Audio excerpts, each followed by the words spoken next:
Bueno, buenas tardes a todos. Hoy vamos a tener un inmenso privilegio, que es tener a Gabriel Martín con nosotros. Gabriel Martín, para los que no lo sepáis, es probablemente la persona, primero, más visible y más conocida sobre el tema de intersexualidad que existe en España. Y desde luego, para nosotros es un inmenso privilegio tenerle con nosotros hoy aquí, a través de esta videoconferencia. Y por deciros unas breves notas suyas, él tiene la misma edad que yo, nació en el 71 y es psicólogo y trabaja en la Coordinadora Gay Lesbiana de Cataluña y da conferencias sobre intersexualidad, que antes se llamaba hermafroditismo. Y también lo da en España y en el extranjero. Entonces, sin más preámbulos, también quería hacer una breve mención a que hoy es el día de la despatologización de la transexualidad, que algunas personas la consideran como una forma extrema de intersexualidad. Y sin más preámbulos, os dejo con Gabriel. Ahora nos dices, Gabriel, si la cámara ves a la gente. Bueno, os veo perfectamente. ¿Me oís bien? Sí. Vale, genial. Pues, hola, buenas tardes, noches. Encantado de estar con vosotros, aunque sea a través de la videoconferencia. Muy agradecido a vuestra asociación por haberme invitado. Y bueno, no sé si es la persona más visible. Sí que es verdad que en España no hay mucha más gente que se visibilice tanto como yo en este sentido de que hablemos de la intersexualidad, en charlas, en periódicos y todo aquello, ¿no? Efectivamente ahora me presentaré un poquito más adelante. Soy psicólogo, estuve durante muchos años vinculado a la Coordinadora Gay Lesbiana de Cataluña. Ahora ya no trabajo allí. Mi única vinculación en este momento es que soy psicólogo de una asociación que está federada, porque la coordinadora es una federación, y soy psicólogo de una asociación que se llama Gays Positive Use. Es mi única vinculación en estos momentos. Tengo una consulta privada, y trabajo única y exclusivamente con hombres homosexuales. Yo no solamente atiendo a pacientes gays. Lo de hablar de la intersexualidad tiene un poco que ver con mi propia trayectoria biográfica. Ahora contaré un poco cómo llego yo hasta aquí y por qué hago este tipo de cosas. Pero sí, es algo que tiene que ver con lo que a cada uno le toca vivir. Hace mucho tiempo, ¿verdad, Alberto, que empezamos a planear esto? Bueno, cuando podríamos hacer una formación, yo decía, lo tengo fatal para ir a Madrid ahora, fíjate, ¿no? En mis fines de semana.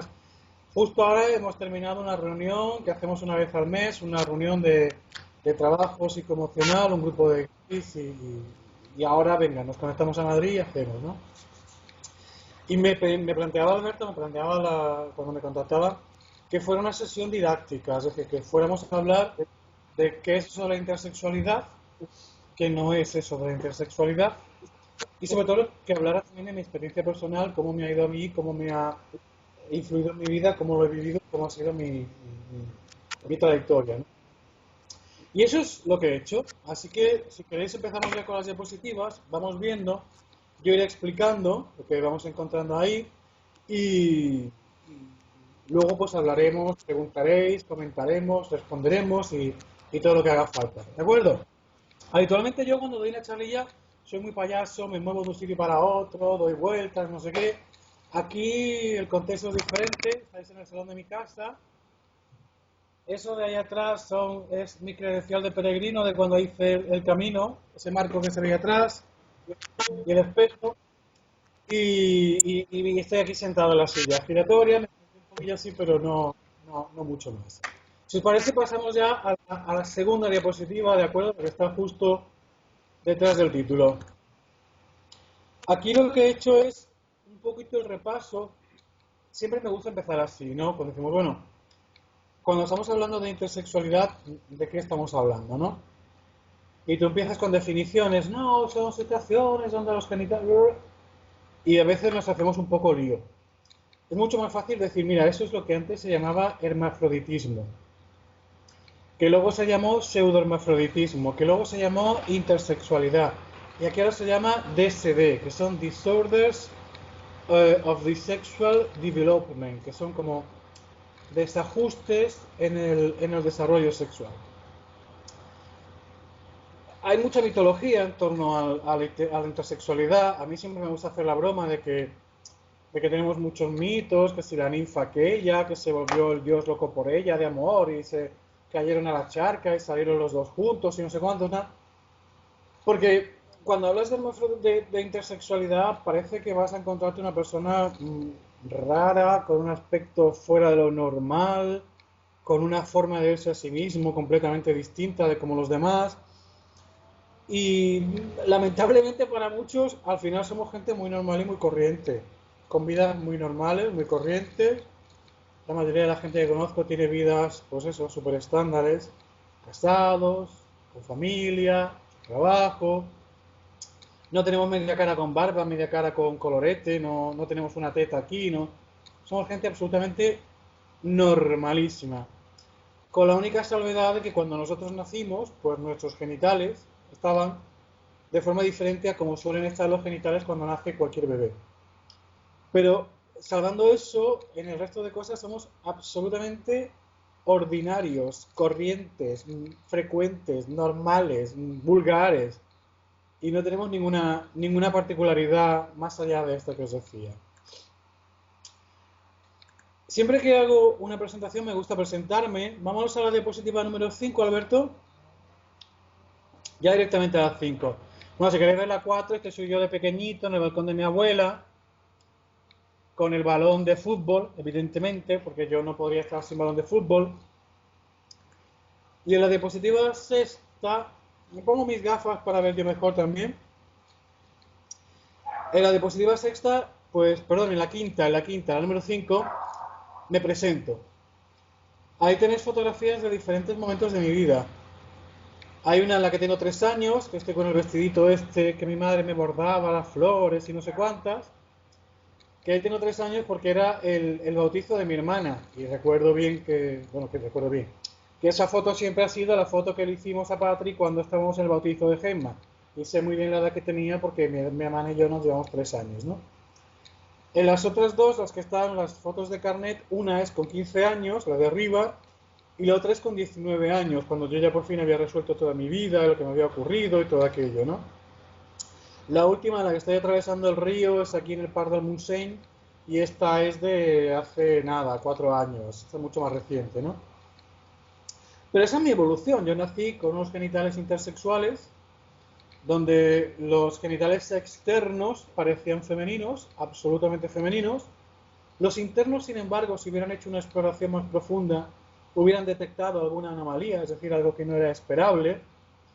Y esa anomalía en la configuración de mis genitales, pues hizo que los médicos consideraran que yo era una niña. Me pusieron un nombre femenino, Patricia, de hecho, y me criaron como una niña.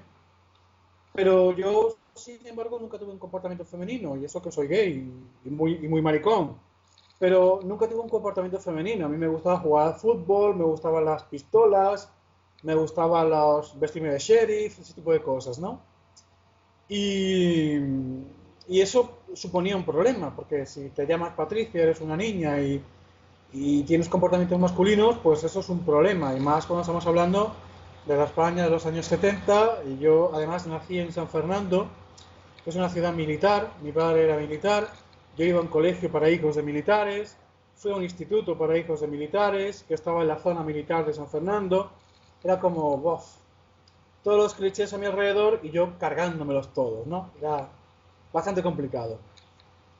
Yo llego a la pubertad y en la pubertad pues yo desarrollo en masculino. Siempre me he sentido chico, no entiendo qué es lo que me sucede ni por qué me siento chico. Y llega la pubertad, llega a los 12 años y mi cuerpo se desarrolla como lo que soy. Porque los testículos, que estaban en las ingles, pero aún funcionaban más o menos, empiezan a producir testosterona y ese cuerpo de un infante lo transforman en el cuerpo de un tío, de un chico. Y ahí empieza otro problema más grande, claro, porque imagínate llamarte Patricia, tener barba. Pero ese fue mi proceso, es decir, hubo una formación diferente, anómala, no estándar de mis genitales externos, que ahora explicaré por qué se produce, y que hizo que los médicos me catalogaran como niña cuando no era niño. Si nos vamos a la siguiente diapositiva, La número 6, os pongo aquí una estadística que es muy interesante. Muy interesante desde el punto de vista de la toma de conciencia. Si veis, resulta que los que hemos nacido con intersexualidad somos un 0,018% de la población. Si incluimos las condiciones menos graves, es decir, unos hipospadias, que es que la uretra sale por un sitio que no es el extremo del pene, cosas así más tontitas, seríamos un 1%. Aunque solamente utilizáramos las condiciones más extremas, las que definen intersexualidad en los casos más claros, seguiríamos siendo ese 0,018%, que si lo comparamos con el 0,12% de la población, que son las mujeres transexuales, nos damos cuenta de que somos más los que hemos nacido con una intersexualidad que mujeres transexuales. Sin embargo, nadie conoce a alguien nacido con intersexualidad y todo el mundo tiene alguna referencia de una mujer transexual o muchas. ¿Por qué? ¿Por qué se produce esto? Pues se produce esto, siguiente diapositiva, por lo normalizados que somos. Y somos muy normalizados en dos sentidos. Uno, el estigma. Es decir, la gente desconoce qué es la intersexualidad y como la gente se va a hacer una paja mental cuando yo le diga que nací con una intersexualidad, mejor no digo nada.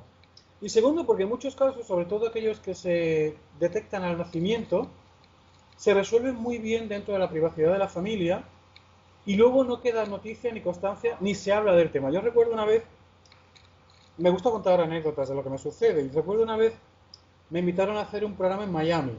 Aquello de venga usted y cuéntenos su vida, un poco friki, pero ¿qué quieres que te diga? Te pagan un viaje a Miami, hotel de 5 estrellas, te dan un dinerito, y dices, pues mira, que sí, que me voy, venga, va, no sé cuánto. Y me planteé allí un programa que además, un programa tenía 300 millones de audiencias, se veía en toda Latinoamérica, en toda Centroamérica, era una cosa espectacular, ¿no? Llego al aeropuerto internacional de Miami, yo aterrizo y siempre te ponen una persona que te va a recoger, todo. Y yo veo una señora con un cartelito que pone señor Martín, ¿no? Y yo me digo, oh, que soy yo, tal y cual, muy bien, muy bien. Y me dice, mira, que ahora viene la limusina a recogernos y nos lleva al hotel, vamos a esperar aquí, ¿no? Perfecto. Y aquello que la mujer se pone a darte conversación. Empieza a darte conversación, oye, ¿y de qué vas a hablar tú en el programa de Don Francisco? Y yo, pues mira, yo voy a hablar de que cuando yo nací, pues resulta que los médicos pensaron que era una niña, y luego yo cuando llegué a la pubertad, pues me desarrollé como un chico, siempre me sentí varón, no sé cuántos, no sé qué, ¿no? Claro, yo la veía con una cara de flipada a la mujer que decía, bueno, yo iba pensando, ay, estoy contando aquí una historia extraordinaria, la tía lo está flipando, claro, claro, claro, claro. Y cuando termino me dice ella, ¿sabes que a mi sobrino le pasó lo mismo? Ya, y el que se queda muerto soy yo, ¿no? Y entonces empezó a contarme que su sobrino nació con una ambigüedad genital, que le hicieron no sé cuántos análisis en Boston, que patatín, que patatán, que el año que viene se casa, que la novia es muy guapa, porque han comprado un apartamento en South Beach, y no sé cuántos y no sé qué. Y siempre me sucede esto, es decir, nadie va contándolo, pero si tú te visibilizas, la gente que ha vivido esta situación o que tiene conocidos que han vivido esta situación, te contacta. Y al final dices, joder, pues sí que es verdad que las estadísticas sí, porque somos mogollón y medio. Pero no estamos visibilizados.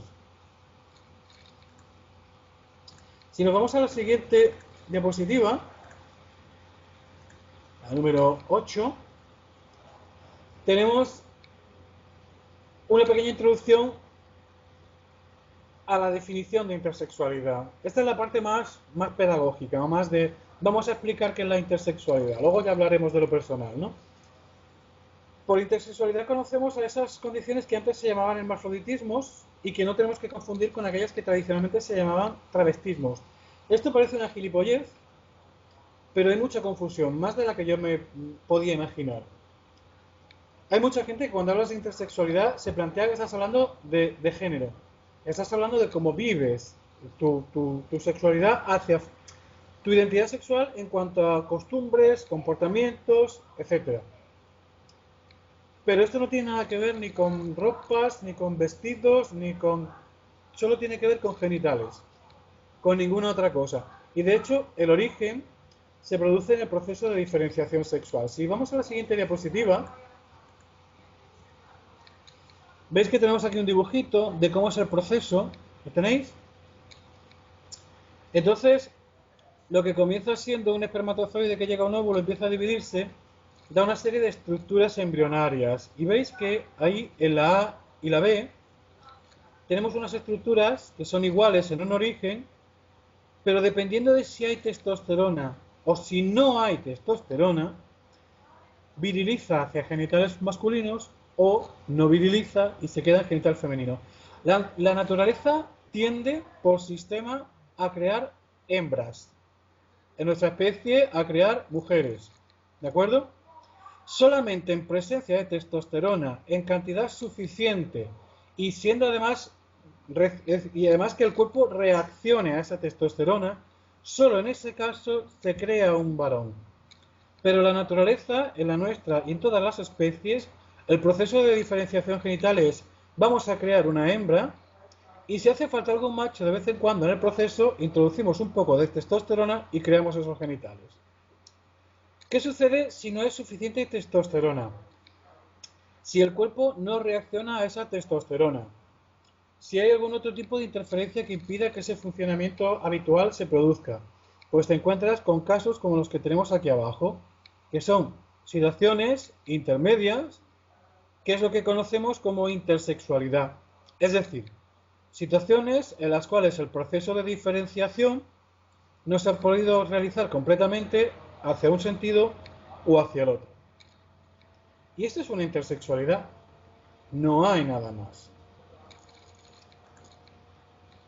En la siguiente diapositiva tenéis una definición, la diapositiva número 10, que es una definición que parte de un grupo de personas, tanto médicos como profesionales de la psicología, como activistas intersex. En 2006 se publica el Consensus Management of Intersex Disorders y es un acuerdo al que se llega entre todas las partes implicadas y se publica en 2006, repito, en la revista Pediatrics. Y en ese documento, tanto médicos como personas nacidas con intersexualidad convienen las mejores maneras de intervenir en estos casos, que es lo que explicaré un poquito más adelante. Y ahí se toma la decisión de utilizar el término DSD como la forma preferente para referirnos a lo que antes llamábamos intersexualidad o lo que antes llamábamos hermafroditismo. Pero esto, insisto, es una definición que sale de un consenso entre afectados, familiares y especialistas médicos de la materia. En la siguiente diapositiva, la 11, os hago un recalco en la imposibilidad que nazcan bebés con genitales de ambos sexos. Esto que está aquí, el hermafrodito que tiene genitales de ambos sexos, esto es absolutamente imposible. ¿Por qué? Porque como hemos visto anteriormente, si de una sola estructura salen las dos posibles formas genitales, para que tuvieras las dos formas necesitarías dos estructuras originarias, dos estructuras embrionarias, y esto no se da en ningún caso. Con lo cual es físicamente imposible que nazca un bebé con ambos sexos. ¿Qué es la intersexualidad, por tanto? Pues un lugar donde hay discrepancias entre genitales externos e internos o entre cromosomas y genitales. También es una situación donde se dan ambigüedades genitales, es decir, tú no sabes si es un pene pequeño, un clítoris grande, un escroto chiquito, unos labios abultados. O, en un tercer caso, presencia simultánea de tejido ovárico y testicular. Niños que nacen con un ovario y un testículo o con un ovotestes, que es una gónada que tiene ambos tejidos. En la diapositiva número 12 se explica mucho mejor eso de las discrepancias entre genitales externos e internos. Te puedes encontrar un caso que tenga aparentemente labios y clítoris, pero que internamente tenga próstata y vesículas seminales, o que internamente tenga ovarios y útero, pero que externamente parezca tener un escroto o un pene. Eso sería una situación de discrepancia entre genital externo e interno. ¿Hasta aquí bien? Hacer así con la cabeza. Vale. ¿Veis? Y aquí en la diapositiva número 13 tenéis más ejemplos de cómo son esas situaciones intermedias que se producen y tal y cual. ¿De acuerdo? Bien. Siguiente diapositiva, la 14. ¿Cómo se debe actuar?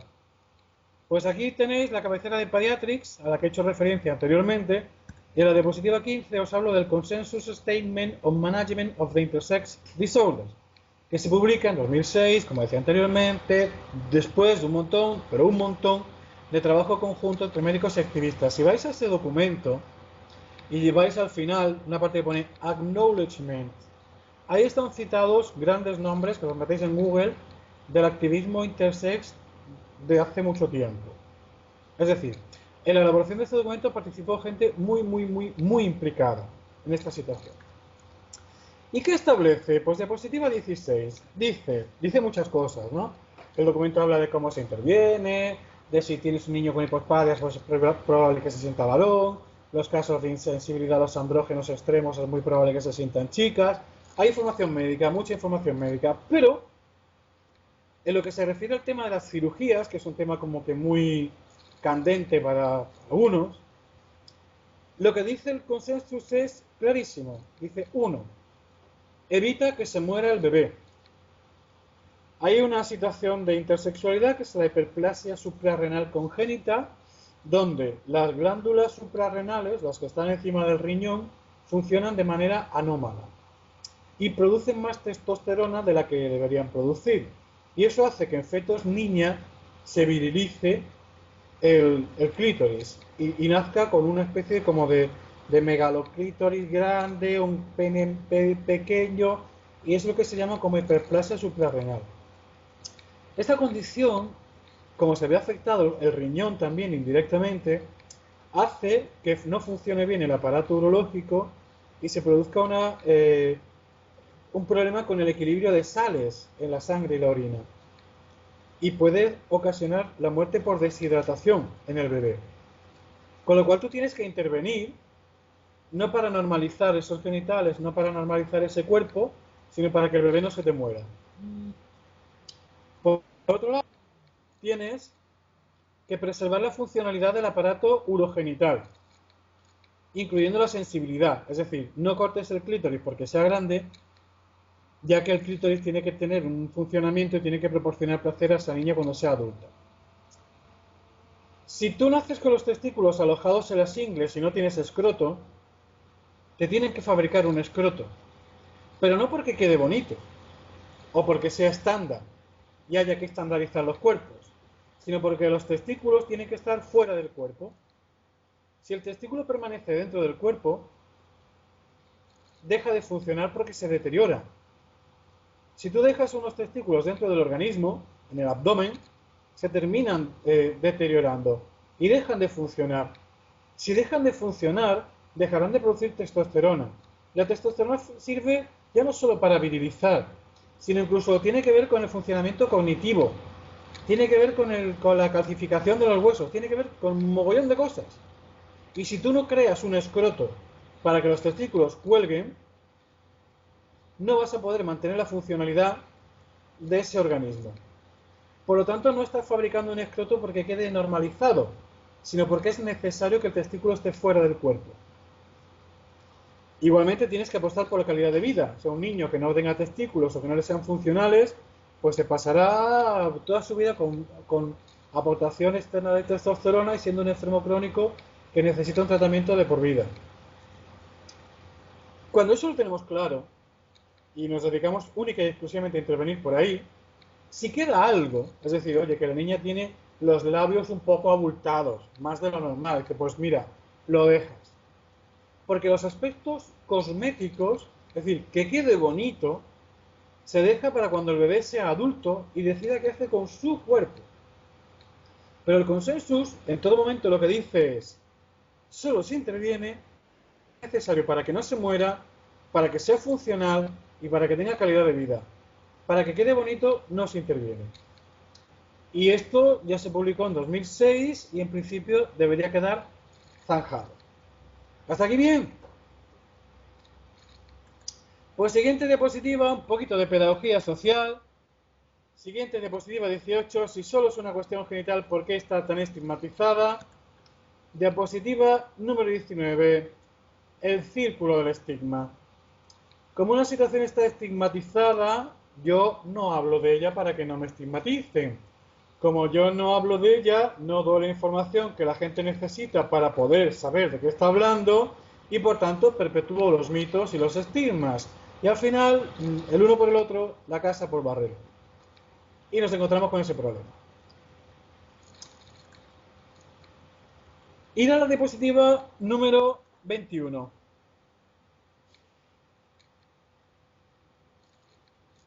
Adivina, adivinanza.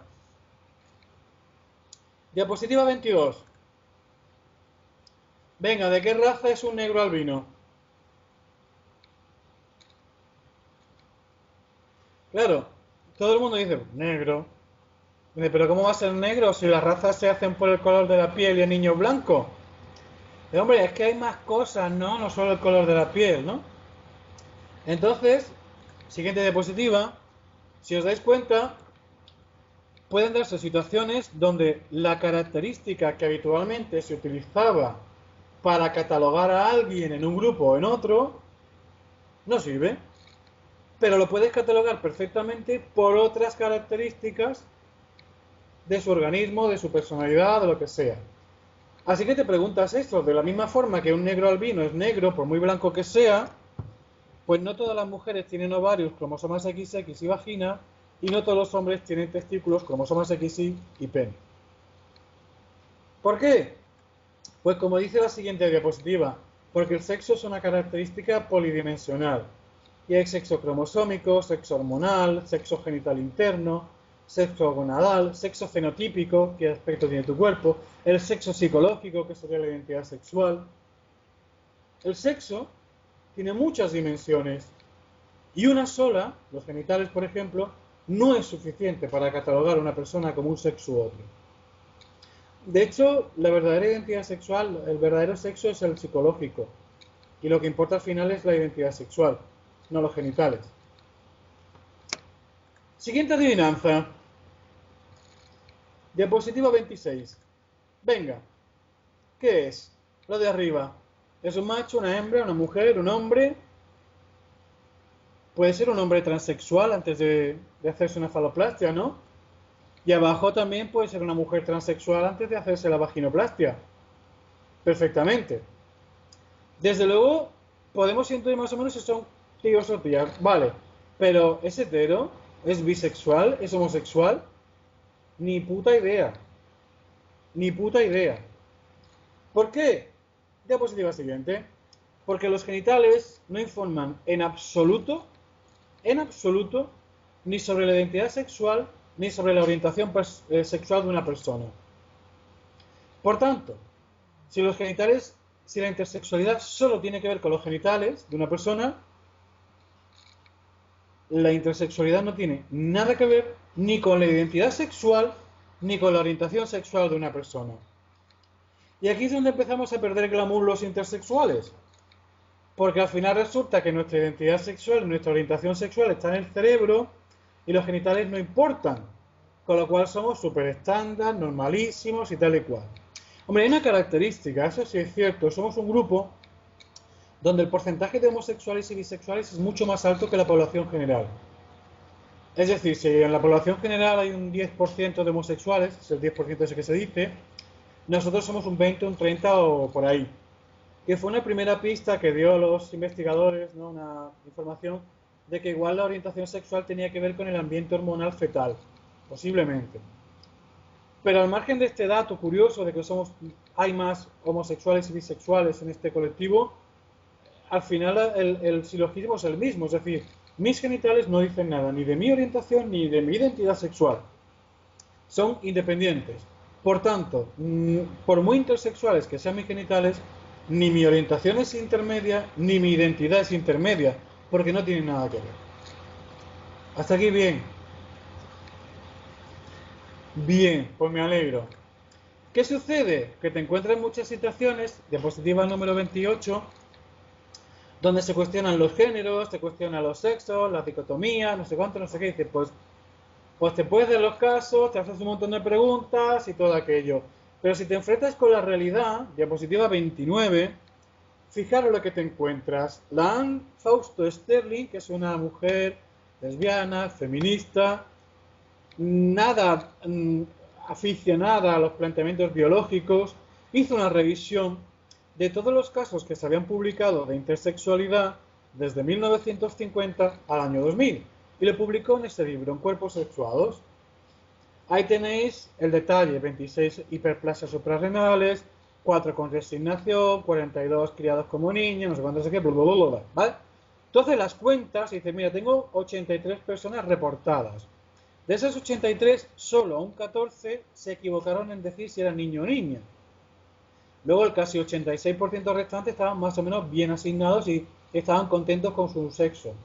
Pero lo más importante es que ninguno de ellos, dijimos que no nos sintiéramos o bien hombres o bien mujeres. No había identidades sexuales intermedias en ningún caso de intersexualidad publicado en las últimas 5 décadas. Y esto es muy importante, porque esta es la evidencia empírica. Te vas, haces las encuestas, preguntas, y lo que te dicen al final es, oye, que al margen de como yo tenga mis genitales, mi identidad no está intermedia. ¿De acuerdo? Por tanto, diapositiva siguiente. ¿La identidad sexual será dicotómica? Bueno, no lo sé. ¿Hay identidades no dicotómicas? Vale, pero muy probablemente no sean personas nacidas con intersexualidad. O te puedes encontrar un caso que sí, pero uno de los no sé cuántos mil millones. Insisto, la intersexualidad solo tiene que ver con cómo están tus genitales. Nadie, por el hecho de haber nacido con intersexualidad, tiene una identidad sexual intermedia. Y ahí están las pruebas, ahí están las evidencias científicas y los estudios que se han realizado. ¿Que hay gente con identidad sexual intermedia? Sí, pero seguramente gente con genitales muy estándares. Y no es intersexual, es otra cosa. ¿Veis? Bueno, diapositiva 31, al final me adelanto yo a mí mismo. En la diapositiva 32, después de haber contado el rollo biológico y lo que pasaba y no sé cuántos y no sé qué, me gusta terminar, no sé si el árabe está correcto o Google me ha engañado, no tengo ni idea. Pero esta es la frase, solo Alá es perfecto, se supone que en árabe, coránico. Me encanta terminar con esa frase. Yo soy de Cádiz, pero mis padres son de Granada, pasé muchos años en Granada, tengo mucha vinculación con esa cultura. Abajo veis un mocárabe, unos de estos azulejos que se hacían con yeso en las paredes.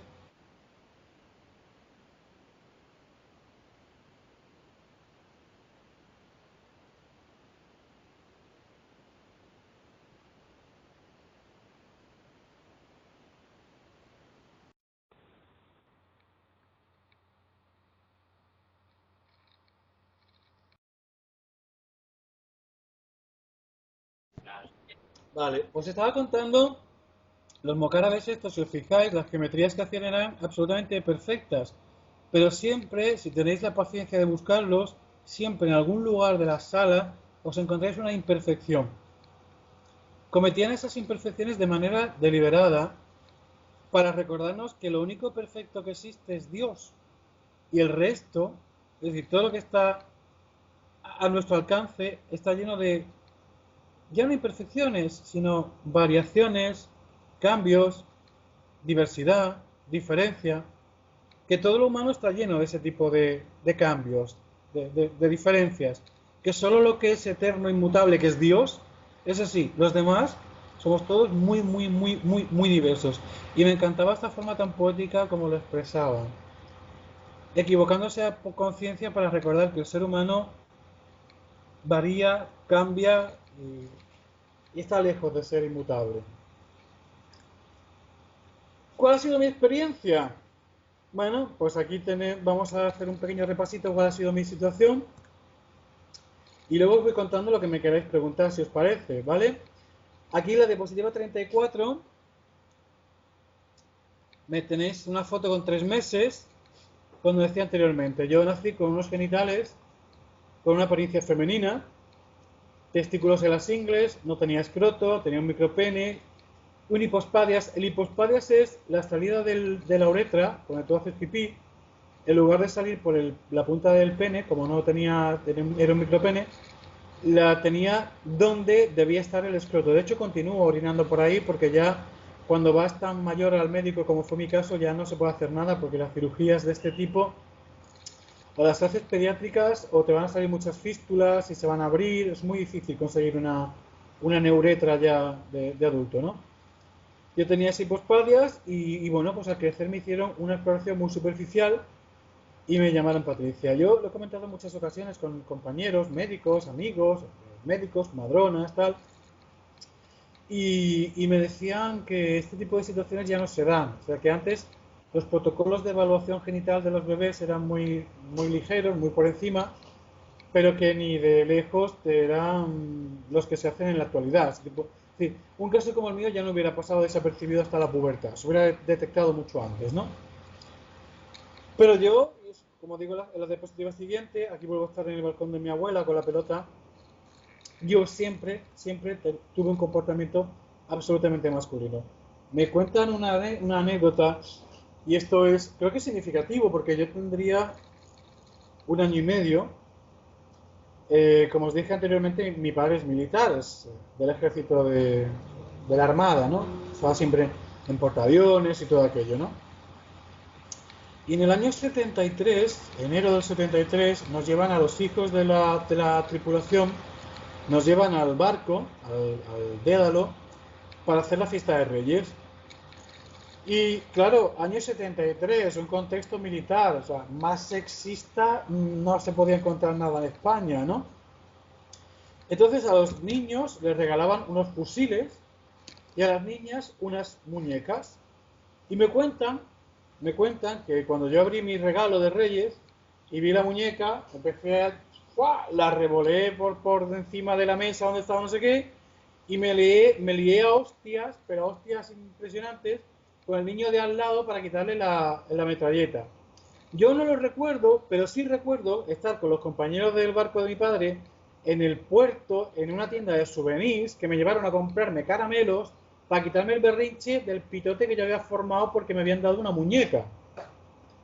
Porque, por tanto, imaginar, yo de estas cosas que dices, yo no podía entenderlo, yo no sabía que me estaba sucediendo, pero yo tenía un comportamiento y unas preferencias absolutamente masculinas desde el primer momento de mi vida. Mi madre, cuando íbamos a comprar juguetes, siempre me decía, no me hagas pasar la vergüenza de pedirme una pistola, o no me hagas pasar la vergüenza de pedirme el traje del sheriff, porque sabía que eso era lo que yo le iba a pedir. Y claro, llevas una niña con la faldita y te dice, ¿qué quieres? Y yo, la pistola. Los años 70 fueron los años 70, ¿no? Total, como os decía anteriormente, si le veis a la siguiente diapositiva, ¿me estáis viendo? Habéis desaparecido otra vez. ¿Ahora? ¿Me veis bien? ¿Sí? Ir a la diapositiva 37. Perdona, como en algunos momentos la conexión pierde velocidad, quitamos el vídeo. A ti te vemos perfectamente. ¿Vale? Pero, si en algún momento tú no nos ves, no te preocupes. Si Vale. te decimos. Pues yo sigo hablando, ya está. En la diapositiva, os decía, en la diapositiva 37 ya veis dos fotografías de cuando yo tenía 15 años y 19. El proceso fue muy gradual. Yo tampoco fui muy consciente de ello en determinados hitos. Yo recuerdo, por ejemplo, yo jugaba fútbol en el equipo femenino de fútbol. Claro, yo era la mejor delantera centro que os podéis imaginar. Yo corría más que cualquier niña de cualquier instituto, de cualquier colegio, perdón. Y marqué unos goles que se cagaba la perra, evidentemente. O sea, era ya, imagínate. Y en una vez en el campeonato, estábamos jugando en la liga, y ya era como al final del campeonato, y era pues, mayo, junio, y claro, en esas fechas ya en Cádiz hace calor bastante. Y pues yo tendría 12 años aproximadamente, ¿no? Total, que fui al banquillo un momentito a quitarme el pantalón del chándal porque me estaba muriendo del calor, ¿no? Y yo al quitarme el pantalón y ir con mi pantaloncito corto, escucho a las demás niñas que están en el banquillo que comentan, mira, las patas de pelos que tiene Patricia, fíjate, ¿no? Y detalles como esos fueron los que me hicieron darme cuenta de que yo a esas edades ya había virilizado. Recuerdo una vez, eso ya en primero de BUP, 14 años, que veníamos de hacer, pues nos mandaban a hacer una 800 metros, tenemos que correr los 800 metros y tal, ¿no? Y cuando habíamos terminado ya, pues claro, siempre he sudado muchísimo, yo siempre he sido un hombre de sudar un montón, y estábamos allí tomando un poco de agua, recuperándonos después de la carrera y todo aquello, y yo meaba el sudor, ¿no? Y una niña, pero una amiga que además me quería y seguimos teniendo buena relación, que no lo dijo en ningún momento con mala idea, me miró y me dice, Patricia, sudas como los tíos. Y era aquello de darse cuenta de que efectivamente mi cuerpo ya se estaba comportando como el cuerpo de un chico, en todos los sentidos. En que me salió bigote, en que tenía nuez, en que tenía pelo en las piernas, pero incluso sudaba como los tíos. Y eso no pasaba desapercibido, evidentemente, ¿no? Yo vivo una etapa de muchísima incertidumbre. A partir de los 15 años, cosas así, que empiezo a darme cuenta de que algo sucede. Yo recuerdo, yo siempre me había visto a mí como un chico. De eso estás jugando y te imaginas que tú eres un chico. Soy el sheriff, soy Superman, soy Spiderman, no sé, y te ves en chico. Y nunca me cuestioné por qué lo hacía, pero recuerdo una vez que estaba 14 años, cosas así, en el cuarto de baño, y era esa escena, rollo película estadounidense de drama, que el protagonista se mira en el espejo y tal, ¿no? Y yo estaba mirándome al espejo y yo me decía, Patricia, tienes que dejar de imaginarte que eres un tío y convencerte de que eres una tía. Con lo cual parece ser, o sea, aquella toma de conciencia a mí ahora me sirve a intentar reconstruir el recuerdo, me sirve para darme cuenta de que yo me había visto siempre como chico, que no me cuestionaba por qué lo hacía, y que solamente cuando yo tenía cierta capacidad intelectual, como es cuando ya tienes unos 14 años así, empezaba a darme cuenta de que aquello era algo chocante, y que no era lo que se suponía que tenía que hacer. Que lo que se suponía que tenía que hacer era imaginarme pues como una chica, cosa que nunca me salía. Y ese conflicto era sintomático.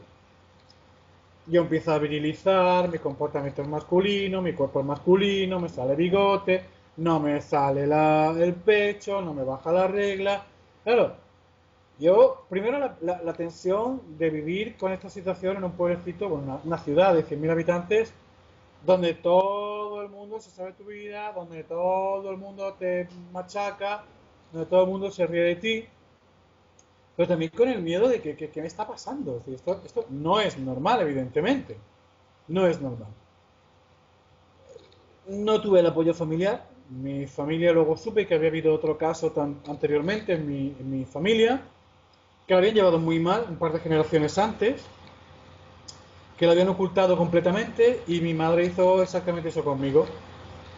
Quería ocultar el tema, que no se entere nadie. No haremos nada. No, no, no. No, no, no, no, no, no, no, no, no. Y yo fui al médico por primera vez con 18 años. Ese día, si queréis nos situamos, estamos en la diapositiva 38.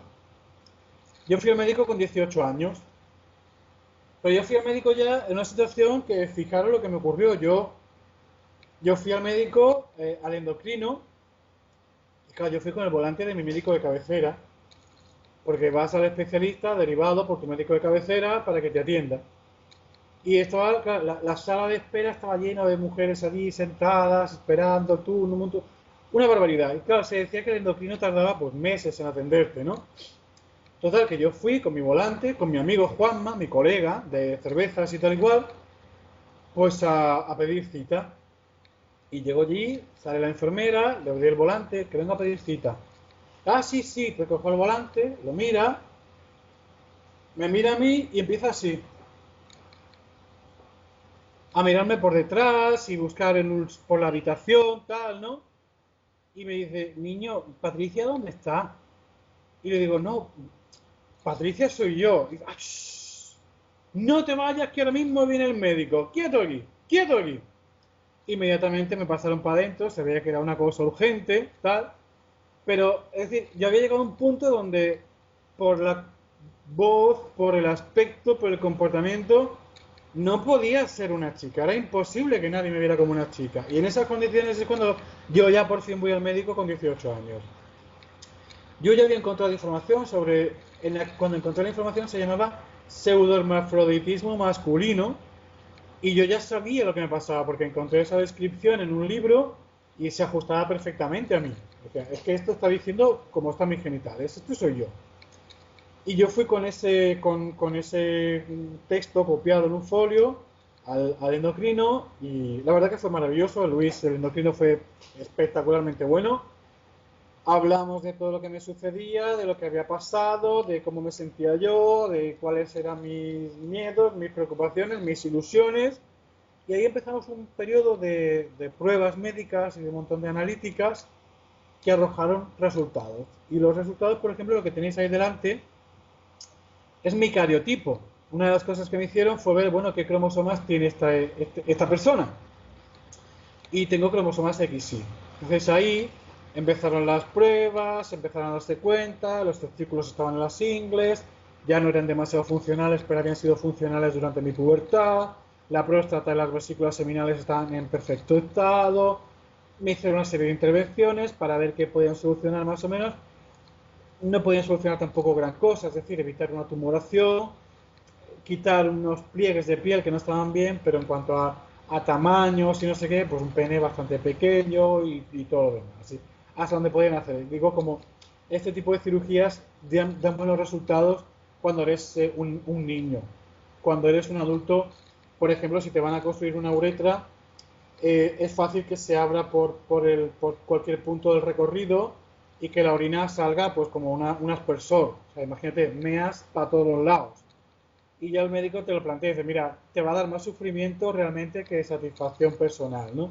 Y la verdad que ya en determinados momentos de tu vida, mear sentado o mear de pie como que te da bastante igual. Que al final te enteras que es muy bueno para la próstata y que hay un montón de hombres que mean sentados también.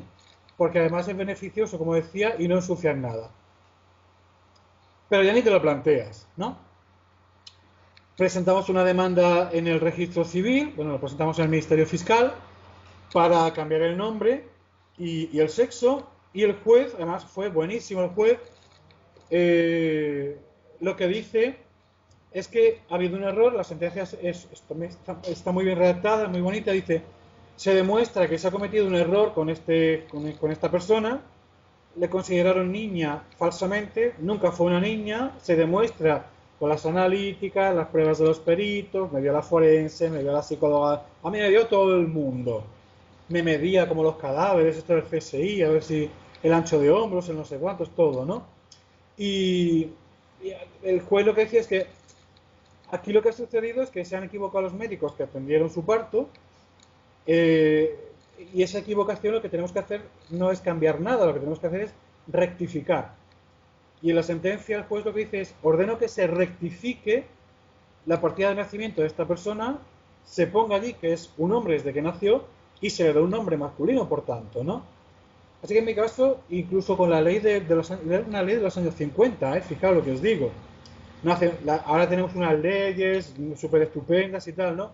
Pero en mi caso, con una ley de los años 50, porque los casos de intersexualidad estaban contemplados, el médico, ajustándose a la ley esta, decía, no, mira, perdón, el juez, los médicos se han equivocado, hay que rectificar, esto ha sido un hombre toda su puta vida y tenemos que reconocer que es un hombre y se acabó. Y no tuve ningún problema, eso fue un procedimiento largo en cuanto a que la justicia en nuestro país es muy lenta y tardó 2 años por burocracia, pero rapidísimo en el sentido de que se presentó la demanda, el fiscal simplemente pidió que me vieran los peritos del juzgado, que para eso están, evidentemente. Los peritos del juzgado elevaron informe y el juez cuando lo leyó, pues dijo, está clarísimo, ¿no? De hecho yo, el día de la vista, estaba el juez en la puerta antes de entrar a la sala y me saluda, me dice, hombre, tú eres Gabriel. Yo dice, pues eso depende de usted, señoría, yo tal, ¿no? Me decía, tranquilo, hombre, tranquilo, tranquilo, es que está muy claro, es un caso que es muy evidente y entre cromosomas, análisis, comportamientos, o sea, estate tranquilo, chico, ¿no? Y fue así de sencillo, realmente, fue así de sencillo, ¿no? A partir de ahí, pues, como os pongo la diapositiva número 39, ¿sabéis el chiste este? ¿Lo conocéis el chiste? Del niño que se está metiendo, que el pobrecito le pasa de todo, y dice, te va a castigar Dios, y dice, pues como no me despeine, tal, ¿no? Pues algo así, o sea, si yo no tenía suficiente, ahora empiezo a darme cuenta de que además me gustan los hombres. O sea, además de hermafrodita, siempre lo digo, además de hermafrodita, maricón. O sea, ¿qué más? ¿Qué más? E inicio ese siguiente proceso que todos conocemos de asumo que soy homosexual. Claro, yo en mi caso, imaginaros, es que me he quedado traumado por la vida que he vivido, yo no soy homosexual, yo es que estoy traumatizado, sí, sí, los cojones, los cojones. Que te gusta un marinero más que vamos. Pero tienes que iniciar otra vez ese proceso. Y ahí se inicia la siguiente etapa de mi vida que me va llevando, me va llevando, me va llevando, me va llevando poquito a poco a también asumir pues esta homosexualidad mía y que además de ser haber nacido con intersexualidad, que no era una niña sino un niño, resulta que no es un niño heterosexual, sino que es un niño gay. Explicar esto tiene lo suyo, pero he pillado una práctica magnífica saliendo del armario. Eso sí, lo tengo que decir, ¿no? Al final, diapositiva número 41. Ese es de un blog donde empecé a escribir mi vida. Pues al final aprendes a tirar para adelante con cualquier cosa, a enfrentarte a cualquier situación y sobre todo valorar muchísimo ser tú mismo y que realmente eso es lo único que te va a hacer feliz en la vida, estar bien contigo mismo y sentirte cómodo con quien tú eres. No hay mucho más. No hay mucho más.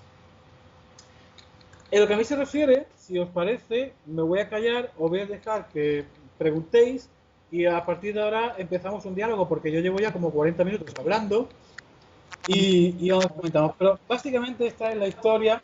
Tenéis aquí un par de direcciones por si queréis localizarme para cualquier cosa o lo sea, y ahí me tenéis. Pero si os parece, podemos ir charlando.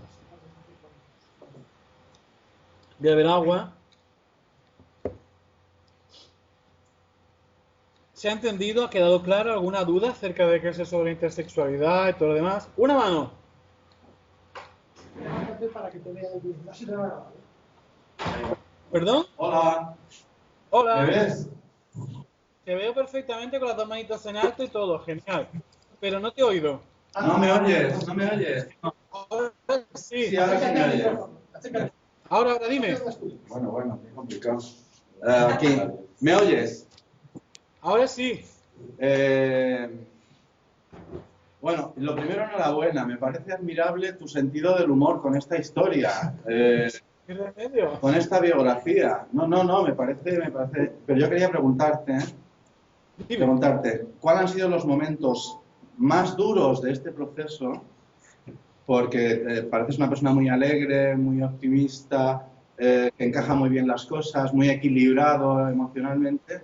¿Cuáles han sido los momentos más duros y cuáles han sido los más felices? Y otra pregunta, ¿cómo es la relación ahora con tu familia?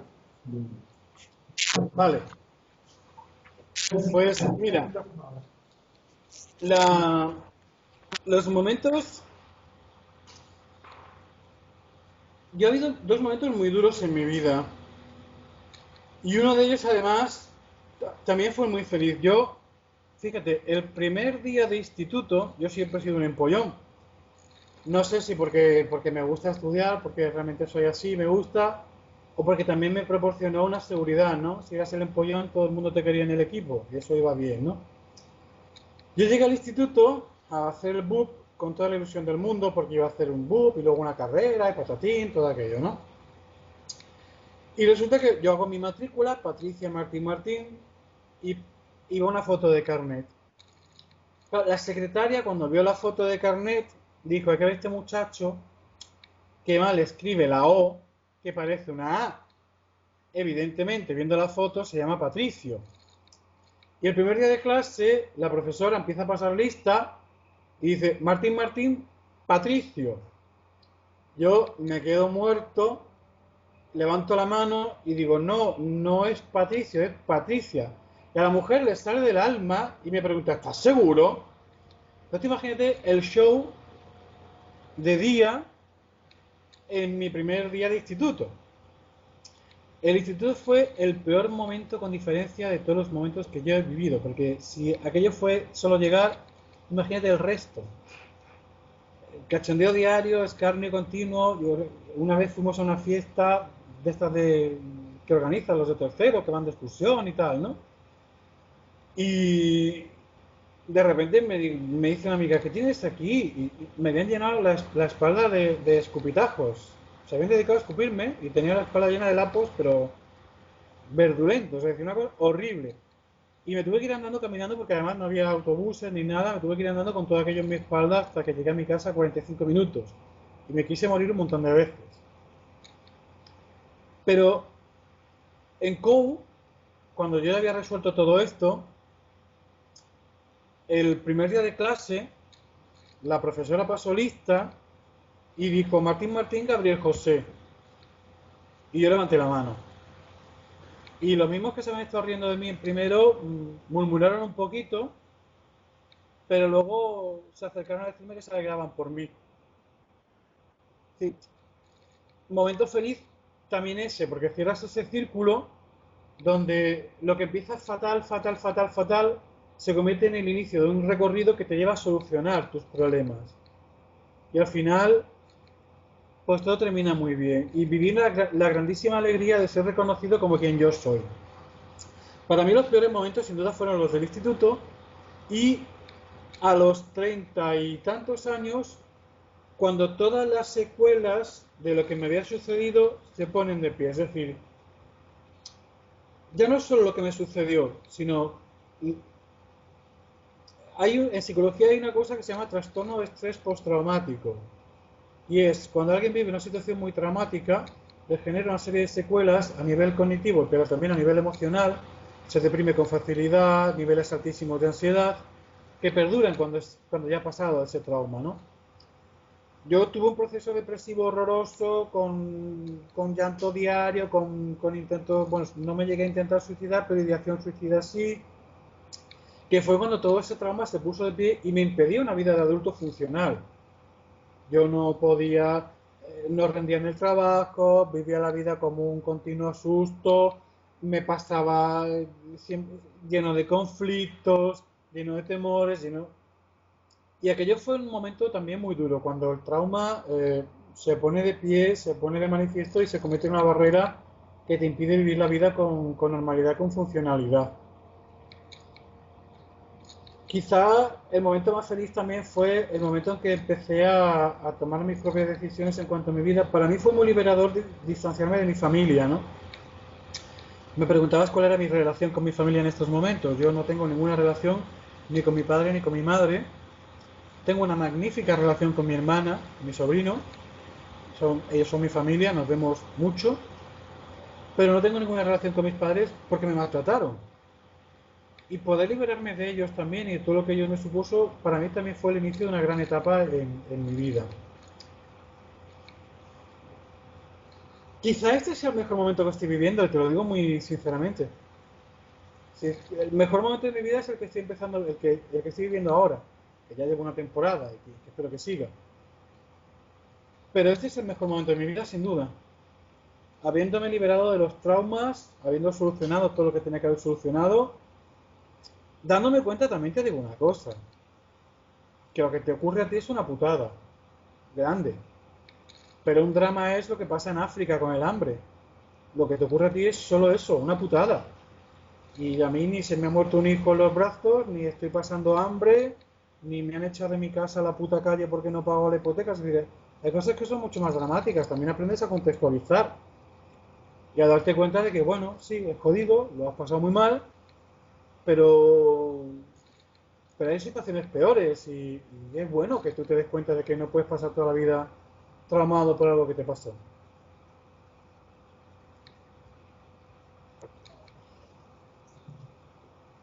Bueno, espera. ¿Quién más quiere preguntar? Sí, sí. Vente para acá. Te presento a Gustavo. Hola, Gustavo. Hola. Bueno, ya aquí estoy bien, ¿no? Que soy un poco tímido. Ahí está divino. Bueno, son dos cosas que no tienen nada que ver la una con la otra, pero no quiero poner en la primera fila. Entonces, yo soy profesor y me pasó una cosa muy curiosa en clase y, bueno, yo cuando doy la reproducción, yo solo hablo de hombres y mujeres, son niños de 12 años y no entro en detalles en nada, ¿no? Y entonces ellos siempre sale el tema de los hermafroditas y además te dicen cantantes que dicen que lo son, bueno, cosas de este tipo, ¿no? Y antes de yo poder abrir la boca, dijo una niña, sí, sí, dice, pues la nieta de una amiga de mi madre es así. Entonces hay un silencio, todos me miran y yo, es así, ¿qué ha querido decir esta niña? Entonces la niña viene y me cuenta lo que le ha contado su abuela, nos lo cuentan todos, ¿no? Pues que el bebé había nacido, que pensaba, no tenía testículos, que resulta que los tenía, que no habían decidido si era niño o niña. Bueno, la niña lo contó fenomenal. Entonces yo ahí retomo y cuento lo que yo sé de este tema, que yo ya sabía un poquito. Pero si eso mismo le ocurre a mis compañeros, que lo hablamos luego en la reunión de claustro, se mueren. Porque realmente la formación que hay, incluso entre los educadores sobre estos temas, es cero. Ya no de las, bueno, iba a decir de las temas de patologías, de nombres, de disfunción, de tal, del síndrome de Morris, todo este tema, no, sino incluso cómo afrontar, en tu caso, el tema de bullying, que era muy evidente que lo tuviste con 14 años y que eso no se pasa desapercibido para los profesores. Entonces, bueno, un poco si eso se está considerando desde algún colectivo que se facilite un poco la información. No sé si me contestes y luego te hago la otra pregunta. Sí. No, te contesto. Mira, si te refieres a un tipo de intervención específica para asuntos de intersexualidad y demás, hasta donde yo sé, no se está haciendo ninguna intervención específica en colegios. Pero también es cierto que los educadores estáis siempre muy pendientes de que no aparezcan casos de posible discriminación y cómo intervenir. También pensamos que es una condición muy minoritaria, es decir, es un 0,018, muy poco. Y que no siempre no siempre se detectan en la pubertad, que a veces ocurren de pequeñitos y ya está. Es que mi caso también es un caso muy extraordinario en todos los sentidos. Infrecuente, pero 1 de cada 10 millones. La mayoría de situaciones no son así. Por tanto, plantearte una intervención a nivel educativo, como ya no tenéis vosotros suficientes intervenciones que hacer, pues encima una de estas, no se plantea. Sí que hay una serie de recursos, hay asociaciones, hay organizaciones, hay en España, las hay a nivel internacional, donde en un momento determinado se puede acudir para buscar recursos, para buscar contactos, para buscar tanto recursos educativos como recursos de profesionales, como de redes de iguales, etcétera, ¿no? Y ahí a lo mejor se puede plantear cuando alguien acuda buscando consejo o tal, ¿no? Pero algo como más macro, destinado a que se haga una intervención en colegios, prevención de... No. Y hasta cierto punto tampoco tengo muy claro que sea necesario teniendo en cuenta la carga que tenéis ya el profesorado. Porque hay que entender también la carga que tenéis el profesorado. Sí que recibes que te llaman a algún colegio, te dicen tal, ¿no? Hacer alguna intervención, hacer alguna explicación, tal y cual, ¿no? Pero no. Hicimos una guía, yo hice una guía una vez, estamos con la coordinadora, se movió bastante, pero no. No hay una intervención específica.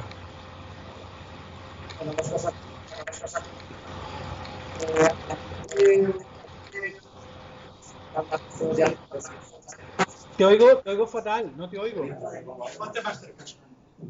Bueno, que a nivel de colectivos todos hablamos ya de diversidad sexual y de género. Pero sí que es verdad que hay colectivos que cuando hablan con sus siglas hablan de LGTBI y otros cuando hablan de LGTB. Entonces yo quiero saber un poco tu opinión sobre la necesidad no de incluirla ahí cuando empecemos a utilizar esas letras. Personalmente yo no considero que sea necesario. De hecho, si la mayoría de organizaciones intersex no ven qué sentido tiene esto. Ni qué relación guarda, ni nada. O sea, yo puedo pertenecer a una organización LGTB en tanto que soy homosexual. Pero por como estuviera la anatomía de mis genitales, ¿qué tiene que ver? No, en serio, no nos lo planteamos así. Y la mayoría de la gente que conozco no se lo plantea así. Lo que era antes la ISNA, la Intersex Society of North America, que ahora son la Core Alliance, es una plataforma que puedes entrar por internet, buscas Accord Alliance o ISNA y te dirigirá a la Accord Alliance, ¿no? Y tiene recursos para educadores, recursos para familias, recursos para personas con intersexualidad, recursos para profesionales. Se ha convertido en una plataforma de recursos al servicio de personas en esta situación. Pero una vez llegado al consenso es que ni siquiera se plantean el activismo. Es decir, es que ya hemos dicho claramente qué es lo que tenemos que hacer, cómo se tiene que hacer, y la visibilidad la hacemos pues nosotros, cada uno de nuestros espacios y tal, ¿no? Pero no es el planteamiento, te lo digo de verdad, ¿eh? No es. ¿Alguien más quiere preguntar? Nadie más. Veníos para acá. ¡Sí, ya! Ramón, o bueno, Erika, ¿no? Hola. Hola. Yo tengo varias.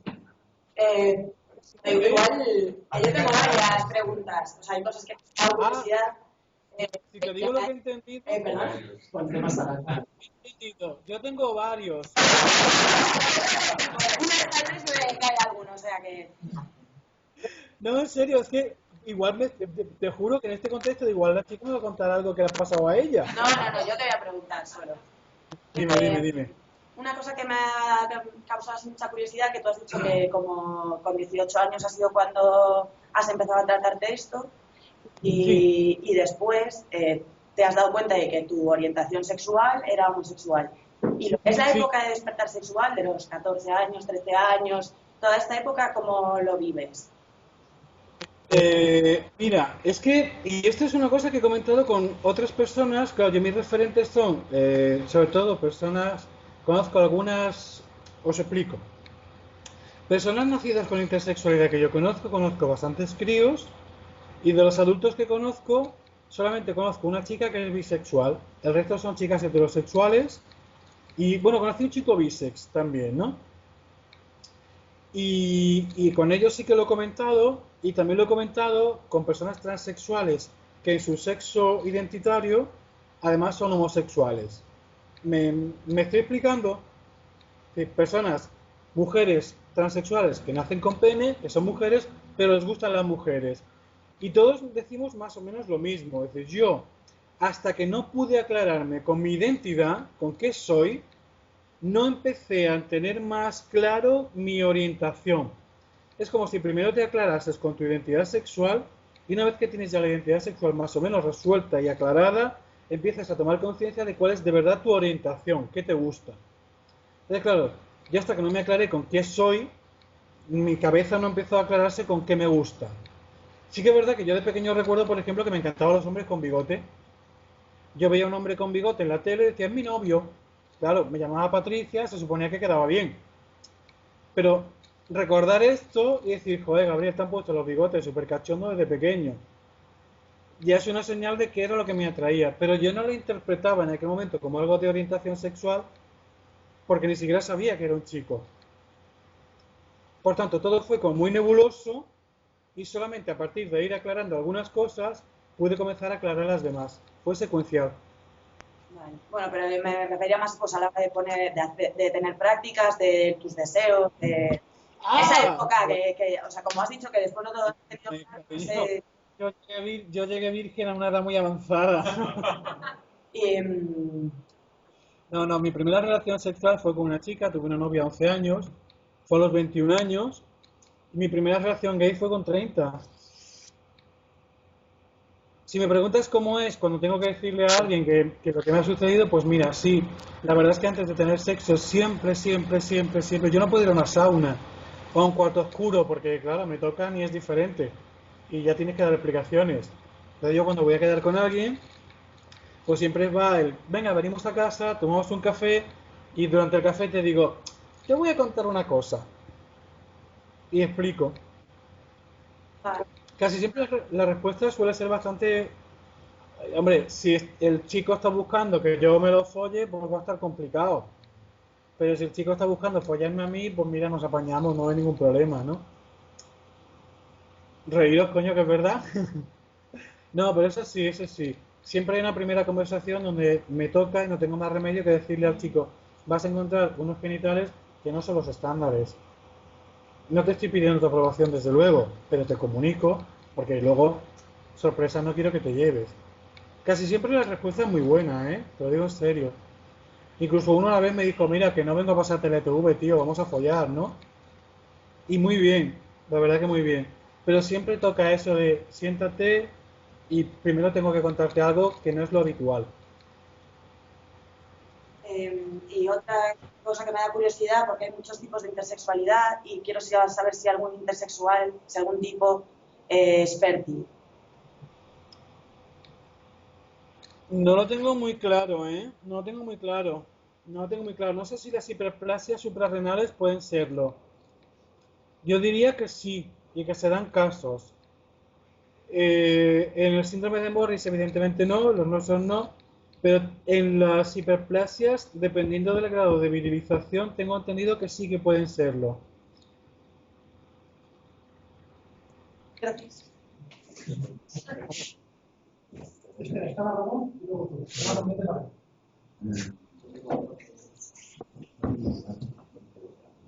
Te presentamos a Ramón. Hola, Ramón. Hola, buenas tardes. Muy buenas. Es la primera persona intersexual que conozco. Que tú sepas, ¿conoces a una persona más Que yo sé. que tú sepas? Porque de hecho los hay y muy famosos. Y en este país Yo que también. haya hablado personalmente y se haya visibilizado como intersexual. Bien. No sé, imagino que sabes que estamos en una asociación cristiana de homosexuales Sí. y durante las diapositivas han manifestado, me parece que son dos o tres veces, si la menciona a Dios. Preguntarte si eras cristiano, es decir, en todo tu proceso, ¿cuál ha sido tu experiencia de fe? Sí. Y en contacto, imagino que con comunidades, con parroquias, con la iglesia, es decir, ¿cómo han reaccionado ante tu intersexualidad? Ujú. La verdad, no me considero cristiano, tampoco me considero ateo. Tengo un planteamiento en cuanto a lo que se refiere a la espiritualidad bastante místico. Y a veces utilizo el concepto Dios casi como una metáfora de la vida, ¿no? Yo personalmente. Pero insisto, aunque no me considere perteneciente a ninguna religión en concreto, sí que me considero creyente, no me considero ateo. El qué es Dios, bueno, aquí empezamos con debates teológicos y vosotros sabéis muy bien que podemos estar días hablando de ello, ¿no? Mi relación con Dios, con la divinidad al principio fue de mucho cabreo, evidentemente. O sea, a ver, ¿qué coño te he hecho yo para que me hagas esto? Pero es la pregunta que se hace cualquiera, ¿no? Entiendo. Mi experiencia de fe, también te digo la verdad, sí que he sentido en muchos casos como que todos los acontecimientos de mi vida finalmente tenían como un orden intrínseco que dudo si entre si se lo doy yo o si existe realmente. Estoy en esa situación casi media agnóstica de no sé muy bien qué es lo que ocurre y tal, ¿no? Mi vinculación con la iglesia en estos momentos es a través de grupos como el vuestro o amigos que participan de él, pero no soy practicante directo, no tengo relación directa con ningún grupo. Y en cuanto a cómo la iglesia me ha visto, es que al no tener vinculación ni relación con la iglesia, no puedo decirte cuál es su reacción porque no ha habido ninguna.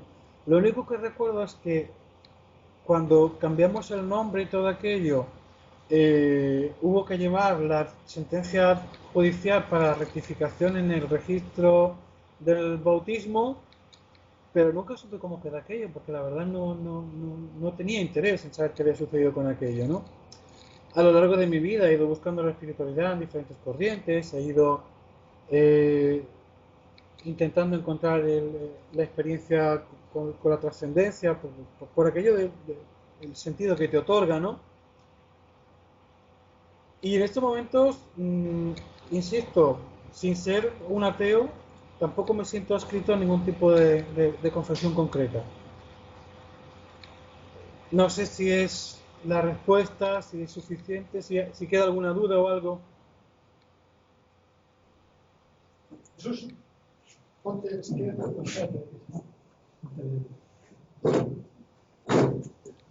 Hola, soy Jesús. ¿Le ves? ¿Le ves a Jesús? Lo veo muy bien. Bueno, entonces, bueno, yo he visto hablando y entonces he visto, por ejemplo, tu caso. A ti no te han atendido hasta los 18 años. Te lo has tenido que plantear tú solito. Ni iglesia, ni colegio, ni nadie, porque no se han enterado, porque no han querido verlo. Y cuando has ido al médico no podía hacer ya nada por ti, porque ya eres adulto a los 18 años. Luego has dicho también que vosotros que nos metéis en estos casos porque son muy poquitos, porque no hace falta, porque no sé qué. Ahí hay una contradicción.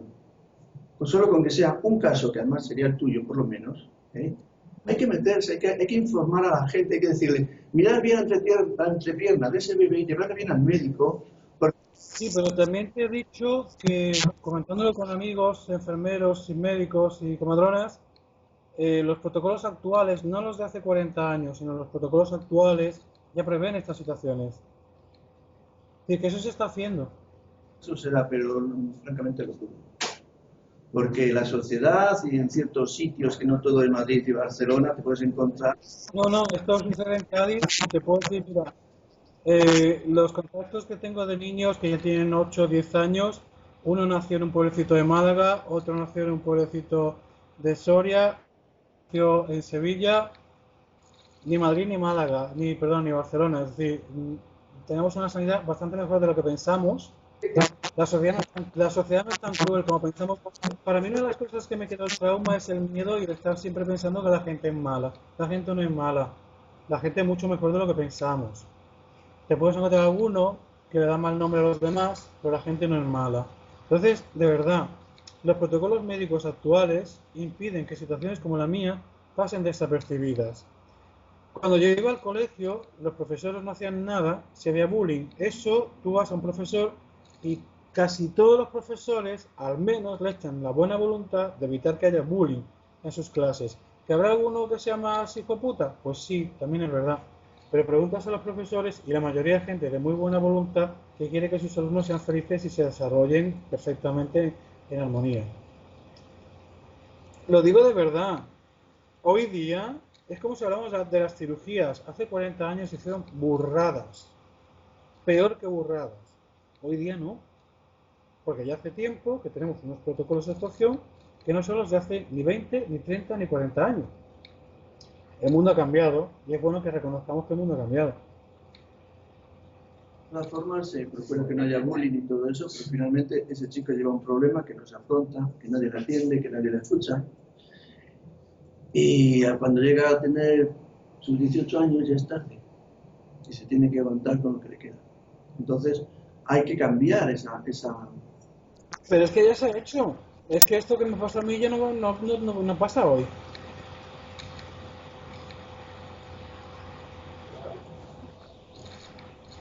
Afortunadamente. O sea, se supone que yo debería ser el primero que estuviera gritando, fijaros todo lo que me ha sucedido y hay que cambiar este mundo. Querido, mientras tú lo sufrías, el mundo ha ido cambiando. Pues para mí también ha sido muy bueno darme cuenta de que las cosas no son como cuando yo nací. Y que el mundo en el que se está criando mi sobrino no es el mundo en el que me crié yo. Por suerte, porque gente que ha estado trabajando durante muchos años ha cambiado las cosas.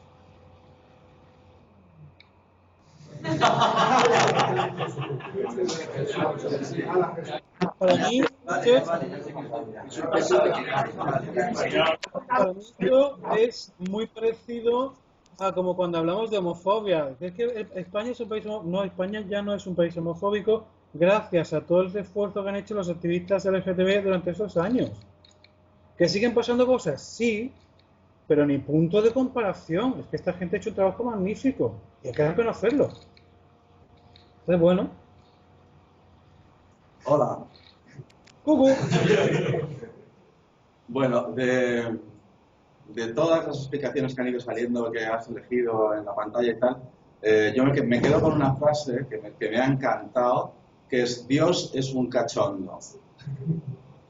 Revísate lo de tus dudas en cuanto a tu espiritualidad. Me parece que tienes mucho dentro en ese sentido. Y además yo creo que después de una experiencia de vida como la tuya es una gran oportunidad para conectar con otras cosas que no conecta la mayoría de la población. Pero me ha encantado esa opinión tan positiva. Dios es un cachondo. Y solo quería decirte eso. Muchas gracias.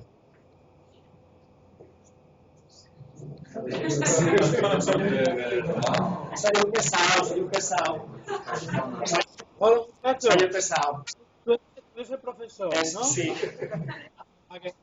Es que a veces el tema de los docentes y lo que ocurre en los colegios, sí, las situaciones a veces son jodidas, pero Por lo que hablo, me consta la pregunta. Sí, yo quería saber tu opinión de otra cosa. O sea, en noviembre, creo que en Alemania salió una ley que ya no es obligatorio escribir al bebé en uno de los dos géneros. ¿Qué pasó? Ya sé tu opinión sobre el tema porque me lo han adelantado, pero quería escuchártela a ti, ¿no? Porque ha sido como muy publicitado, muy novedoso, que un país europeo ya no obliga a los padres a escribir al bebé como hombre o mujer. Entonces, bueno, quería saber un poco lo que opinabas de este tema. Yo lo que he dicho en todos los periódicos, y hacía el gesto así, porque me he pasado todo agosto atendiendo a la prensa, porque me ha llamado todo Dios y me han entrevistado yo que sé en cuántos sitios, ¿no? Lo que yo decía era que este tipo de iniciativas están muy bien siempre y cuando haya pedagogía social. Si tú haces una ley y esa ley sirve para poner encima de la mesa los casos de intersexualidad y hablas de intersexualidad, explicas qué es la intersexualidad y la gente se hace una idea bien formada de qué es la intersexualidad, genial. Pero si aplicas una ley y no haces nada más, al que antes discriminas por intersexual, ahora lo vas a discriminar por indefinido. Tú que eres niño o niña, llegas al cole, niño o niña, ah no, yo indefinido. ¡Ah! Si no haces esa labor de informar, discriminas es como el mismo perro con diferente collar. Porque antes discriminas por una cosa y ahora por otra. A lo único que puede ayudar esa ley es a evitar que los padres tengan que tomar decisiones precipitadas, que tampoco es cierto, porque el registro civil considera que se dan casos donde la inscripción se puede retrasar, porque no está claro cuál es el sexo del bebé. Y por otro lado, como he dicho anteriormente con la adivinanza del negro albino, es que da igual, porque mi sexo no está en mis genitales, mi sexo está en mi identidad cerebral, y por mucho que mis genitales sean indeterminados, ¿por qué tienen que decir que mi sexo es indeterminado? Mi sexo no es indeterminado. Lo indeterminado son mis genitales, pero no mi sexo. Con lo cual, esa ley lo que hace es equiparar identidad sexual con genitales. Y eso es un error. Y se lo puedes preguntar a cualquier persona transexual. Verás que rápido te dice que sus genitales y su sexo no tienen nada que ver. Por tanto, ni los genitales es el sexo ni la identidad sexual. Y si no haces pedagogía social, pues ahí te quedas. Que está muy bien si sirve para que la gente se informe. Perfecto. Si no...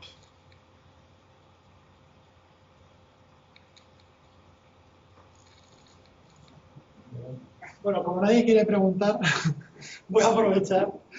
Pregúntate.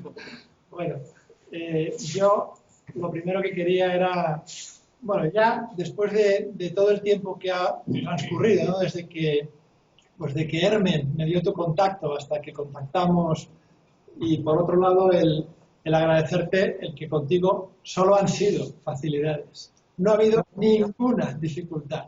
No he tenido que perseguirte, que hay mucha gente que la tengo que, o sea, hago una auténtica persecución. Y que después de todo este proceso, la charla me ha encantado, me has aclarado muchas cosas y que bueno, que no esperaba nada menos de esta charla, que ha sido estupenda y fantástica. Y que muchísimas gracias. A nosotros, dentro de Crismón, pues nos viene muy bien el entrar en contacto pues con esta realidad. Yo la verdad es que viéndote ahora veo que tienes todo absolutamente normalizado y veo que, bueno, pues que disfrutas de la vida y que eres feliz. Y por tanto, pues me alegra muchísimo el que cuando hablamos el otro día por teléfono decíamos, o yo te decía, que me parecía que el duelo que tiene que pasar un intersexual es mucho mayor que el que tiene que pasar un homosexual. Porque, como bien dices, primero es aclararte de tu género y después aclararte de tu orientación. Mientras que el homosexual solo se tiene, en general, que aclarar sobre su orientación. Entonces, en ese sentido, pues creo que, es decir, que la queja esta que antes apuntaba Jesús, de que realmente no hay mucho apoyo, yo pienso que es verdad. Creo que has tenido suerte y has sido capaz de sobreponerte a tu situación, porque ha sido absolutamente desfavorable, pero has conseguido ir más allá y a los 18 años, sin apoyo familiar, sin ningún apoyo realmente. Yo no sé, te quería preguntar en particular, ¿cuáles para ti han sido tus apoyos? Es decir, ¿en qué te has podido tú apoyar en tu proceso personal para poder seguir adelante? Es decir, apoyos primero personales, porque no has mencionado ninguno y desde luego tu familia no lo fue. Quizá a lo mejor tu hermana, pero eso quería preguntarte. Y luego, pues no sé, otro tipo de apoyos. ¿Dónde has encontrado, en qué te has podido apoyar? Mi hermana es menor que yo y si yo estaba perdido, imaginaos una cría con 3 años menos. Con lo cual difícilmente fue apoyo. ¿Pero ¿en qué se apoya un hombre que está solo? En que Dios se va a portar bien contigo, que al final te va a ayudar y que la vida te va a permitir salir de esto. Yo cuando tenía 15 años, en un ataque de crisis y una llorera tremenda, me juré a mí mismo que iba a salir bien y que iba a volver para contarlo. Igual esta cabezonería de decir, pues ahora por mis cojones, pues yo lo voy a resolver, ¿no? Es instinto de supervivencia, Alberto, de verdad. Es que cualquier cosa, te agarras a cualquier cosa, a cualquier esperanza, tiras de lo que sea, aunque solo sea por decir no me he rendido. Pero el ser humano tiene una capacidad inmensa de sobreponerse a las dificultades. Nos damos cuenta cuando nos enfrentamos a ellas. Y cuando escuchas a gente que te cuenta historias durísimas. Gente hace nada que ha pasado en Lampedusa, ¿no? O sea, gente que se recorre medio mundo para ahogarse. Y los que sobreviven se sobreponen. El ser humano es increíble la capacidad que tiene de resiliencia y de sobreponerse. Supongo que algo así me ha sucedido a mí, supongo.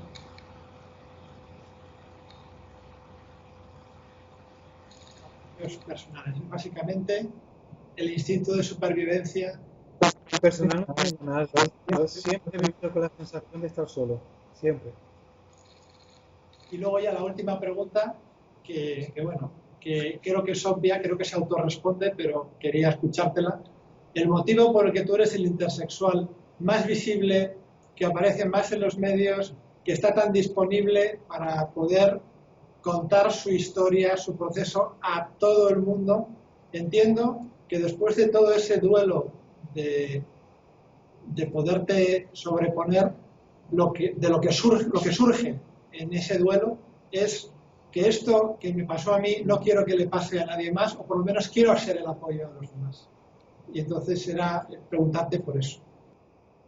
Cuando tenía esos 15 años, yo me prometí que primero saldría y segundo volvería, lo contaría para que nadie lo pasara. Y lo que estoy haciendo cada día que hago una entrevista, una charla, que me visibilizo, lo único que estoy haciendo es cumplir la promesa que le hice a aquel niño de 15 años.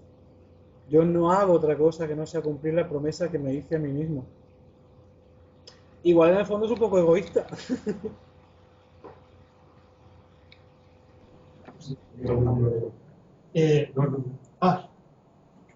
¿Queréis preguntar alguno más? Bueno, pues entonces, ponme el sonoro, sí. Quería pues agradecer en nombre propio y en nombre de Crismón pues a Gabriel pues esta maravillosa charla tan instructiva que nos ha dado, nos acaba de dar, y bueno, pues agradecérselo también con un fuerte aplauso de nuestra parte.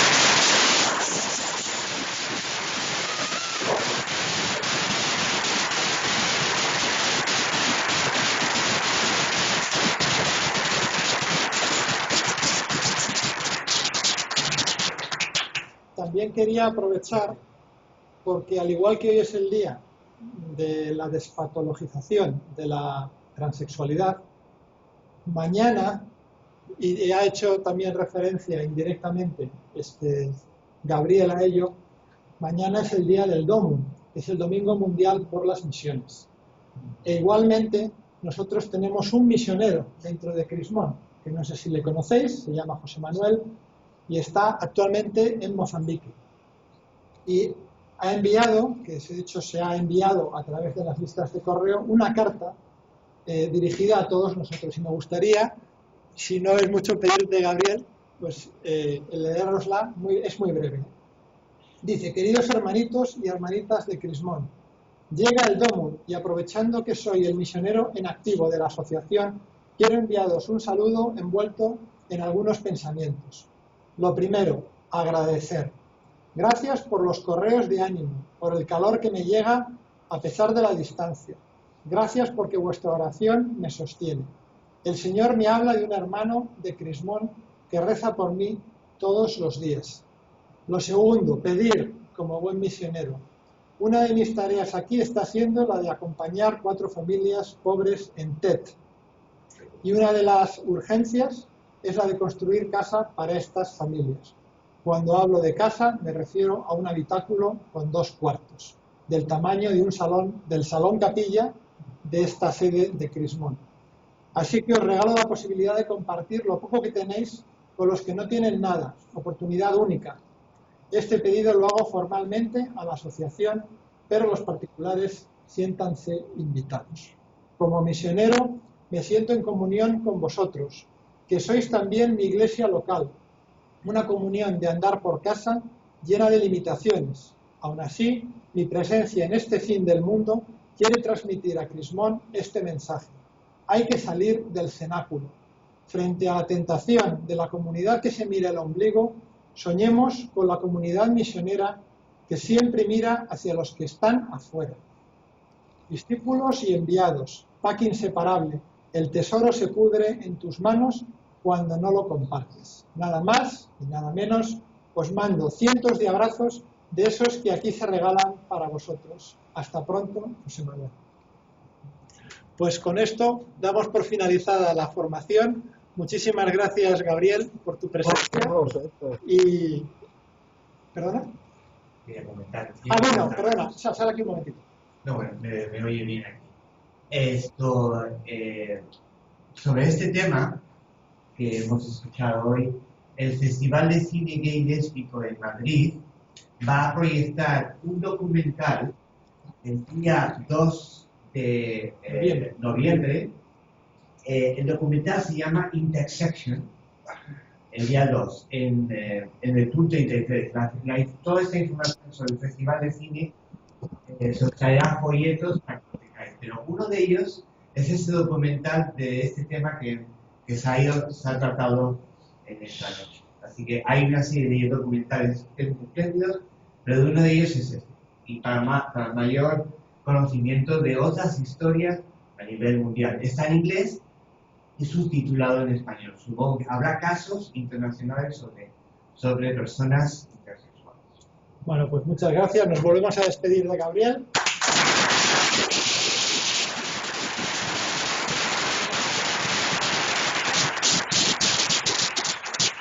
Un fuerte abrazo y muchas gracias. Muchísimas gracias a vosotros. Un beso.